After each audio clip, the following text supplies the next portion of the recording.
Halo semuanya, kembali lagi bersama saya Madianto. Kali ini kita akan membahas tentang cara hemat tiap bulan dengan gaya hidup minimalis. Memiliki hidup yang seimbang pasti dambaan setiap orang. Seimbang artinya antara bekerja, bersenang-senang, dan punya keuangan yang aman, punya porsinya yang ideal. Hidup senang, pekerjaan mapan, bisa nongkrong, rutin liburan, dan punya tabungan. Siapa yang tidak mau seperti ini? Rasanya impian sekali. Bahagia di masa kini, sudah mempersiapkan kemapanan untuk masa depan. Ini bisa jadi kenyataan dengan menyusun strategi keuangan dengan lebih matang. Bagaimana tips gaya hidup minimalis bisa membuat kamu tetap hemat setiap bulan? Membuat perencanaan keuangan yang matang, menjalani gaya hidup minimalis agar tidak boros dan tak perlu pengeluaran yang lebih besar untuk hal yang tidak dibutuhkan. Rencanakan keuangan. Dengan perencanaan keuangan, kita bisa lebih disiplin dalam mengatur pemasukan dan pengeluaran. Tak akan ada rasa bersalah kalau kita menerapkan tertib keuangan. Apa yang harus dilakukan saat membuat perencanaan keuangan untuk gaya hidup minimalis? Dikutip dari Otoritas Jasa Keuangan, ada 5 langkah yang bisa dilakukan. Yang pertama, evaluasi kondisi keuangan saat ini. Analisis kondisi kamu. Beberapa kondisi yang masuk dalam daftar poin evaluasi adalah status, masih single atau akan merencanakan pernikahan atau sudah berkeluarga, berapa jumlah anggota keluarga, atau yang menjadi tanggungan selama ini. Bagaimana dengan kondisi pekerjaan, sudah mapan atau ada rencana pindah, berapa usia kamu saat ini, dan bagaimana kondisi kesehatan kamu. Tambahkan poin lain yang menurut kamu perlu dievaluasi dan bisa mempengaruhi pengaturan keuangan kamu. Kedua, menyusun tujuan keuangan. Tetapkan tujuan keuangan jangka pendek maupun jangka panjang sehingga bisa disusun budget untuk mencapai tujuan itu. Misalnya, dalam 2 tahun ke depan punya tabungan sebanyak 20 juta. Punya rumah sendiri 10 tahun ke depan. Punya mobil pribadi 3 tahun ke depan. Menunaikan ibadah haji 15 tahun ke depan. Ketiga, susun perencanaan keuangan dan untuk mencapai tujuan keuangan. Misalnya, mengumpulkan tabungan pendidikan, premi asuransi tabungan untuk DP rumah, dan lain-lain. Mengalokasikan 500.000 per bulan untuk membayar premi asuransi pendidikan anak, jangka waktunya 10 tahun. Tabungan naik haji 1 juta per bulan, target menabung 15 tahun. Keempat, disiplin dengan perencanaan keuangan yang dibuat. Kalau sudah menyusun perencanaan keuangan lengkap dengan tujuan keuangan yang hendak dicapai, maka yang tak kalah penting adalah mengeksekusinya. Meski dalam pelaksanaannya pasti ada tantangan dan kendala, tapi kamu tetap bisa melakukan perencanaan keuangan dengan mengingat prioritas. Kelima, mengevaluasi dan menyempurnakan perencanaan keuangan. Langkah ini dilakukan karena harus ada penyesuaian sesuai kondisi keuangan saat ini. Alasannya, kondisi keuangan seseorang bisa berubah setiap tahun atau sekian tahun berikutnya. Kamu harus siap melakukan perubahan perencanaan keuangan kalau terjadi perubahan.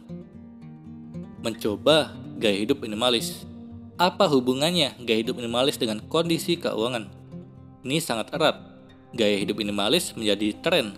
Mereka yang memilih menerapkan gaya hidup minimalis biasanya bergaya hidup sederhana, tinggal di rumah atau apartemen yang minimalis, mengurangi jumlah dan harta yang dimiliki. Dengan demikian, apa yang dibeli atau diburu sesuai dengan kebutuhan, bukan karena ingin sehingga tak ada pengeluaran yang sia-sia. Seperti ditulis dari Money Under 30, dalam hal keuangan, gaya hidup minimalis tak punya banyak beban keuangan seperti utang dan pengeluaran yang tidak perlu. Testimoni dari mereka yang menerapkan gaya hidup ini, banyak keuntungan. Beberapa di antaranya adalah bebas dari kekhawatiran finansial atau keuangan, menyingkirkan kekacauan yang tidak bermanfaat bagi hidup, mengalokasikan lebih banyak untuk menambah pengalaman, bukan hal-hal atau benda, lebih bahagia dan tidak terlalu stres. Tapi ada sejumlah tantangan yang akan dihadapi dari menerapkan gaya hidup minimalis. Tantangannya itu diantaranya menumpukan tagihan tambahan seperti untuk biaya internet, belanja online, dan lain-lain. Pikirkan saja, berapa banyak yang dapat kamu hemat kalau tidak membayar untuk internet, membayar lebih sedikit untuk telepon, tidak membeli mobil, dan lain-lain. Meski demikian, jangan asal minimalis. Sesuaikan dengan kebutuhan dan situasi kamu sehari-hari. Terapkan kalau memang tak mengganggu keseharian. Kalau kamu berpikir minimalis hanya tentang menyingkirkan barang-barang kamu, itu tidak sepenuhnya benar. Ada sistem anggaran minimalis yang mengandalkan teori less is more. Berapapun penghasilan kamu harus menghabiskan lebih sedikit dari yang kamu terima. Kalau tidak, matematika tidak bekerja, dan kamu akan berutang kalau menghabiskan lebih banyak dari pemasukan. Beberapa hal penting terkait keuangan minimalis adalah gunakan hanya satu kredit. Miliki satu rekening giro dan rekening tabungan hanya untuk dana darurat. Hal ini memudahkan untuk mentransfer uang di antara keduanya kalau perlu. Setiap akan mengeluarkan rupiah untuk membeli sesuatu, ajukan pertanyaan pada diri kamu. Apakah benda ini benar-benar dibutuhkan? Kalau jawabannya tidak, maka jangan keluarkan uang kamu untuk itu. Sebagai gantinya, uang itu bisa dialokasikan untuk menambah alokasi dana darurat atau tabungan bagi kamu yang biasa impulsif. Hal ini mungkin sulit dilakukan, tapi bukan sebuah hal yang mustahil. Terus pantau juga pengeluaran. Pengelola situs The Minimalist dan penulis Joshua Fels Milburn dan Ryan Nicodemus mengatakan, dalam penganggaran, buatlah daftar penganggaran yang absolut.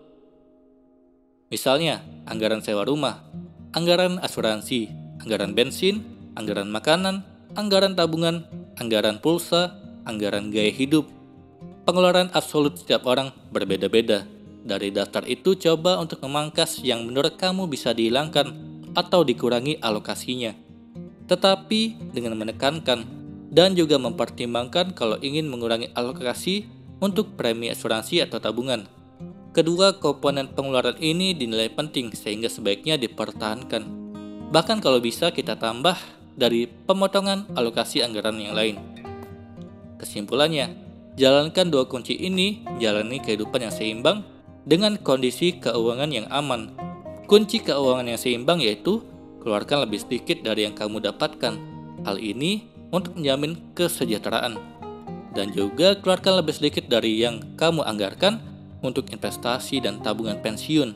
Hal ini terkait bagaimana kita mempersiapkan keuangan yang mapan saat tidak lagi produktif dan saat berada di masa depan. Dan kunci lainnya, jalankan hidup dengan bahagia. Semoga ini bermanfaat. Sekian dan terima kasih.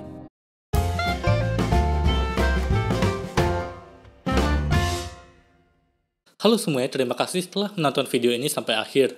Jika kalian punya saran, silahkan tuliskan di kolom komentar video apa yang harus saya buat untuk selanjutnya. Dan jika kalian suka dengan video seperti ini, silahkan klik like. Semoga video saya bisa bermanfaat. Sekian dan terima kasih.